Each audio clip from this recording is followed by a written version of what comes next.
तो इस सेशन का प्रारंभ वहीं से होता है जहाँ से हमारी यात्रा का प्रारंभ होता है, और वह है निर्गुण परब्रह्म।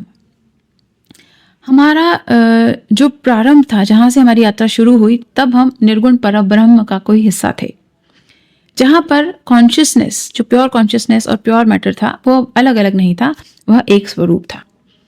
और इसके बाद जो प्रक्रिया प्रारंभ होती है निर्गुण परब्रह्म से सगुण परब्रह्म, और उसके बाद माया का अवतरित होना, और फिर डिवाइन स्पार्क के बाद धीरे धीरे हमारे भिन्न भिन्न शरीर हमें मिलना, और अंत में हमें यह फिजिकल शरीर, फिजिकल बॉडी मिलना, यह शारीरिक शरीर हमें प्राप्त होना, जिस रूप में हम स्वयं आज को जानते हैं।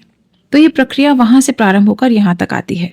सो ये जो उतरने की प्रक्रिया है, उस परब्रह्म का एक कण नीचे आना, डिवाइन स्पार्क के बाद अपने भिन्न भिन्न शरीर, पंचकोश जिन्हें हम जानते हैं, और अंत में यह हमारा प्राण शरीर, शारीरिक शरीर।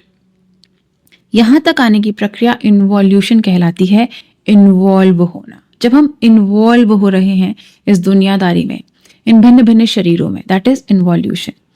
और अब जो इसके बाद प्रक्रिया प्रारंभ होती है वह है इवोल्यूशन। जब हम इस स्थिति में हैं जिसमें हम आज हैं, तो यहाँ आकर हमारी जो हमारा कार्य है वह यह है कि इस यात्रा को वापस पुनः वहीं ले जाना जहाँ से प्रारंभ हुई थी। वापस ये अनुभूति करना, पुनः इस बात को समझना कि हमारा वास्तविक स्वरूप क्या है। हमें वापस वहीं जाना है जहाँ से हमारी यात्रा प्रारंभ हुई थी, जहाँ से हम चले थे। पुनः यह समझना कि शरीर हम नहीं है, हमारा जो वास्तविक स्वरूप है वह परमात्मा ही है। इस प्रक्रिया को कहते हैं इवोल्यूशन।